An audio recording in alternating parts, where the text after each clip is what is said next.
in reality, Bitcoin and gold have absolutely nothing in common.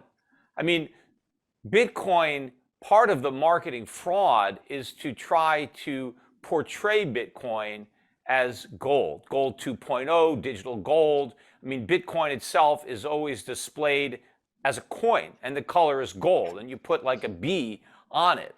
But it's not a coin, it's just a digital string of numbers. It doesn't have any substance, it doesn't have any color. And what made gold money was the properties that gold, the element, possesses as a metal, as a commodity. Bitcoin doesn't possess any of the metallic properties that gives gold value. Now, what Bitcoin tried to mimic was some of the other qualities that made gold a better form of money than other commodities that could be and have been used as money. You see, by definition, money is simply the most marketable commodity.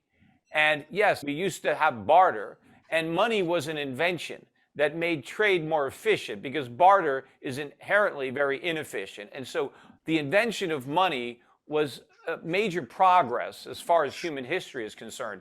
And a lot of things were money before gold ultimately emerged as the best money because it satisfied the qualities of money best. And some of the qualities that gold had, divisibility, portability, fungibility, these are some of the properties that Bitcoin copied. But without the fundamental value of gold, a metal, Bitcoin can never be money because money has to be a store of value. And a lot of people in the crypto community try to claim that Bitcoin is a store of value because if you bought it 10, 11 years ago, the price has gone up. Well, there's a difference between a price and value. The reason that gold is a store of value is because you're storing the value of the metal gold. Gold can be used to do all sorts of things. Sure, you could use it for jewelry. I got a gold watch on that's made of jewelry, and a lot of the gold is used in jewelry, but gold is used in industry, it's used in aerospace, medicine, dentistry. There's all sorts of demands for gold, the metal, because it is the most useful metal on the periodic table. And even if I'm not going to use the gold myself for any of those uses, even if I'm just going to store gold coins or gold bars, in my safe, what I am doing is storing the future use of gold because gold does not lose any of its properties over time. That's what makes it such a good store of value because in 100 years, in 1,000 years, the gold that I'm storing today can be melted down and used in electronics or used in jewelry or for whatever new uses have been invented that don't even exist today. In contrast, Bitcoin can't be a store of value because it has no actual value to store. There's nothing I can do with my Bitcoin today. There's nothing anybody else can do with it tomorrow. Sure, you can give it to somebody else. You could trade Bitcoin. But why does somebody want your Bitcoin? Because they think they can give it to somebody else who thinks they can give it to somebody else at a higher price. This is a greater fool. What Bitcoin in effect is kind of like a combination Ponzi scheme, pyramid, chain letter.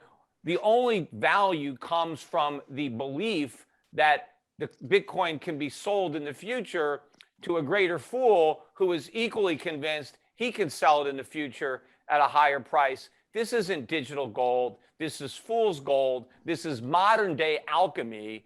Bitcoin doesn't have a future. To me, it's not gold 2.0. This is tulip mania 2.0, except tulips had more intrinsic value than Bitcoin because at the end of the day, at least you had a flower. When we had real money, you didn't have to have faith because you had gold. You had a real commodity and everybody knew its value because everybody knew what you can do with gold.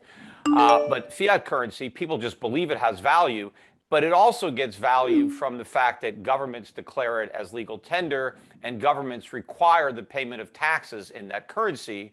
And so there is a natural demand. Nobody wants to go to jail, so everybody needs dollars in order to pay their taxes. And so that's where the value comes from. The problem with Bitcoin, one of the many problems, is its value comes from the same thing. It's confidence. You have to believe that it has value. You have to believe that other people are going to want it. Maybe you have to believe in this network. But at the end of the day, its value is derived from confidence and belief, except you don't even have the government behind it to force you to pay taxes in it. So I think it's much easier for that faith and that confidence to be lost.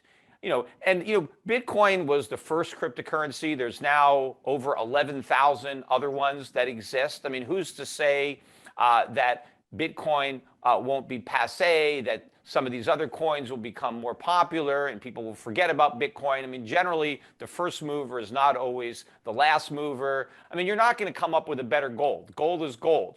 But I can keep inventing these cryptocurrencies. There's no limit to the supply of cryptocurrencies. And I don't know that necessarily if you can assign a value to the network, if that value inures to the individual, Satoshis that everybody owns. And, I know that, yeah, we're going digital. A lot of things now are digital, but that doesn't mean that everything is digital. I don't live in a digital house.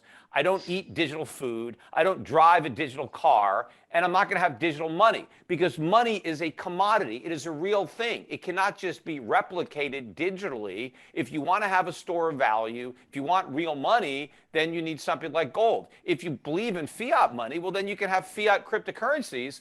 But the problem is, again, you're playing a confidence game only without the government supports and all the other infrastructure, the price structures, the insurance products, the bond markets, all the things that people use fiat currencies for today. They don't use Bitcoin for any of that other than just trading. So when gold became money, gold became accepted in exchange for any other commodity, but it was a commodity itself. Bitcoin does not possess that property. Bitcoin is not an actual good. So, when you talk about digital books or digital music, these things can be digitized. This is intangible. I can read a book on paper because what I'm reading are the words. And so you can transfer those words to me digitally or on a piece of paper. The same thing with music. I can listen to an album that's playing on, a phonograph, or I could listen to, an iPod or whatever. It's the music which is digital. But other commodities like gold is a physical element. It is a metal. And it can't be replaced with a digital representation because I can't make this watch out of digital gold. I can't conduct electricity with digital gold. You have to understand the difference. When you are putting your faith in Bitcoin, there's nothing real.